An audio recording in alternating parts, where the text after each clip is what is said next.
Alright, here's the first honest game trailer's reaction. Well, second. First? Second? I can't remember. We're gonna do these more often, so be on the lookout. The following trailer is rated H for honest. You tried to stay sane in Amnesia. You ran for your life in Slender. Now, prepare for the next step in video game horror. Sitting on your ass, doing absolutely nothing. Five Nights at Freddy's. Fork over $5 for the horror game sensation that no one enjoys playing, but everyone loves watching other people play. This is true. This is true. He got scared. What a bunch of... Get ready for the video game equivalent of red light, green light, where the only goal is to stop from being jump scared, the most overused cliche in all of horror. That still manages to get you every time. Stop! That's enough of that! As if furries hadn't already made animal suits creepy enough. Oh, heck yeah! Meet Freddy and his gang of terrifying animal friends. Bonnie, Chica, and Foxy, sure to be 2014's most popular Halloween costumes behind Slutty Olaf from Frozen. Step into the shoes of the Night Watchman at Freddy Fazbear's Pizza, a somewhat less filthy version of Chuck E. Cheese, and take control of the most pathetic hero in all of gaming, who keeps coming back to a job where he can't move, works nights, makes $17 a day, is probably going to die, and still gets fired at the end of the week. Jeez. This is why you don't go to online college, kids. It's you versus them for 5 nights. Or 7 nights. And the party don't stop till 6 in the morning. So stay safe by using your limited power on flicking the lights, glancing at security cameras, and keeping the doors closed. Wait a minute, shouldn't it drain the power to keep a door open? That's totally how power doors work. So immerse yourself in a low-budget game that delivers more horror than the last 3 Resident Evils combined, where the more scared you get, the more you look for monsters. And the more you look for monsters, the less power you have, which makes you more scared, which makes you look for more monsters, and so on until it finally ends in a jump scare that makes you scream, even though you totally know it's coming. Any second now. Come on, guys. I can see from the script. It's not gonna get me. Well, fine. I'll just show off the cute honk noise you make when you click on the silver. Brother!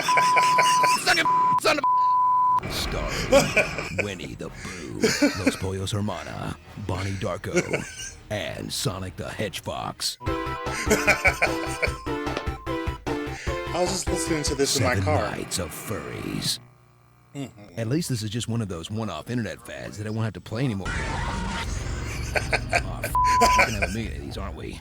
From the same developer comes pretty much the same game in pretty much the same place that you basically already played. Oh look, a jump scare. 5 Nights at Freddy's again.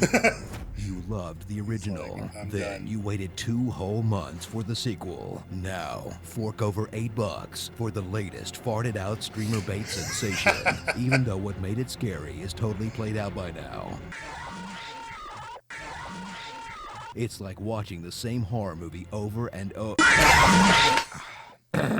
over again. Can we move on? Good. That one kind of got me there a little bit. Equivalent of freeze tag in this pre-sequel that thinks being more complicated equals being more scary. With twice the furries coming to kill you, more static images to stare at, and 2 semi-new ideas. Although since they got rid of doors, it's more like 1 new idea. More like what? Journey back to 1987, a time when animatronics already had facial recognition software.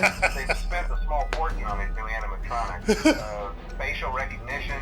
And take on the worst job outside of working at an actual Chuck E. Cheese, where you once again can barely move, making it less per day than the first game, are probably going to die.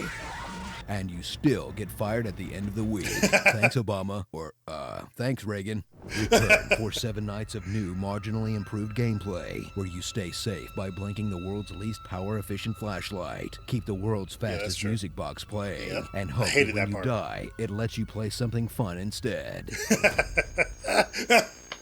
I guess this'll do.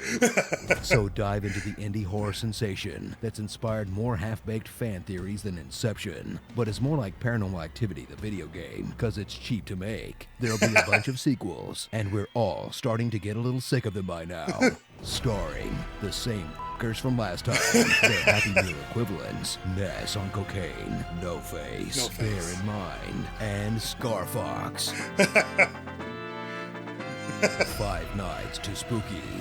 I've got an idea for the sequel. Wait till we actually want one.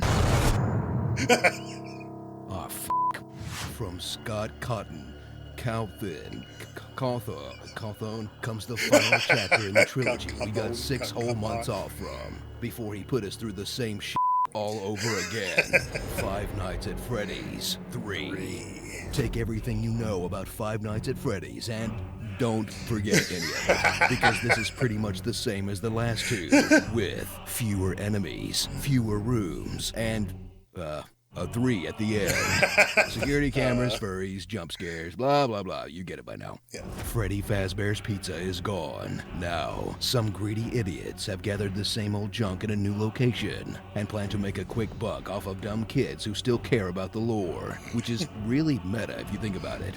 Challenge yourself in the deeper strategy game of defending the franchise in YouTube comment sections, where players get to pick a side and spend hours debating whether it's the best or worst thing to ever exist, in the gaming equivalent of that striped dress photo that is clearly black and blue, and this game clearly sucks, okay? Get hyped Clearly. for the return of your favorite erotic fan art subjects, who've all been reduced to meaningless jump scares in your oxygen-deprived minds.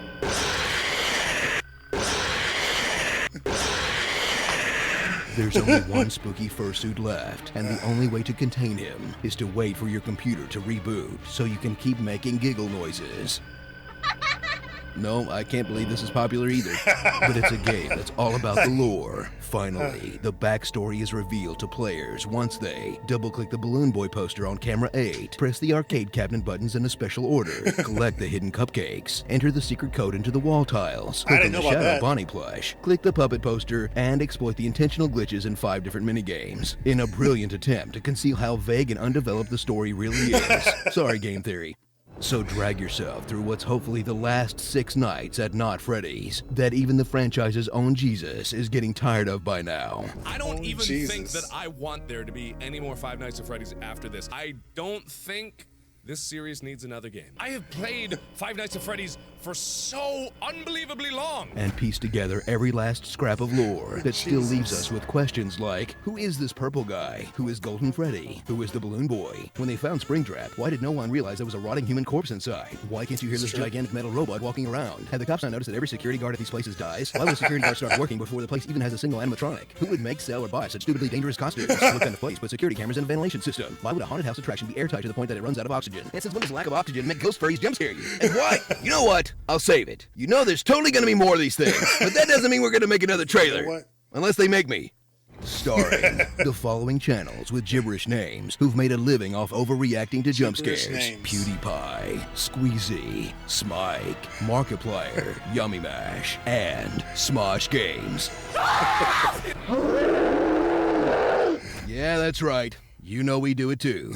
5 nights too many. Right this. So I played the first and the second game, and I watched a lot of people play all 3, really all of them. I'm gonna do the other ones after this, but I liked them. They were fun. The second one was fun. It got to a point where it was just like, you know, meaningless as far as all the different tasks you have to do, and the jump scares get tired after a while. The third game changed it up a little bit because it was just more jump scares that didn't really do anything to you, just to kind of scare you and get you all messed up, but it was fine. It was good for its time. I am still waiting for the movie though. They're still supposed to be doing a movie, and it just hasn't materialized yet. Well, it's still like in development, almost like development hell, because it's just been in development for a while. So I'm waiting for more information on that, even if it's just like pictures or story or something. Willy's Wonderland is like one of the closest that's gotten to Freddy Fazbear's, or sorry, a 5 Nights at Freddy's movie. Well, we've got The Hug, we've got The Banana Splits. There's others out there, but Willy's Wonderland is the most recent with Nicolas Cage. It's actually pretty good. It's kind of cool. But these are fun. Like, I like them, but I did like to watch people play them more than I like to play it. Like that, I noticed that. It was just more fun to see other people get scared. And you kind of get scared with them because you're just kind of sitting there watching. But to a degree, is it a boring game? For some, probably yes. But just knowing that you're trying to get through the jump scares, you're trying to get to more of the story, that's kind of what it did for me, at least with the second one. Because I played the first and the second. Third one I didn't mess with. I haven't played any of the other ones, but I watched them as far as like Sister Location 4, all that kind of stuff. So I'll check those out as far as Honest Game trailers. Do you like these? This is, I think, like the second, well, I've done 3 in one video here, but second time, I believe, watching Honest Game trailers. I did one other one, I think, or maybe I just watched it on my own. Can't remember. If you like these, give it a like. Let me know that you want to see more of these, and give me some suggestions on other ones to watch. I'm doing mostly just horror themed games this month for Honest Game trailers. So if there's other ones as far as horror themes, let me know in the comments. To my hyper crew, Brian Tidwell, Steve O, Slepnir, Dash Milner, Daniel Lopez, Jonathan Cedarland, and Kratos. Thank you guys so much for choosing that top tier crew. I really appreciate you guys. To all my members and my subscribers, thanks so much for supporting the channel in any way that you do, whether it's monetarily or hitting the subscribe button. It really helps me do what I do each day, so I really appreciate you guys. Thank you. While you're still here, you can check out our most popular videos on the channel. You can also see our most recent reaction as well. Otherwise, I'll see you guys in the next video. Hope you have a great rest of the day, and I'll see you later.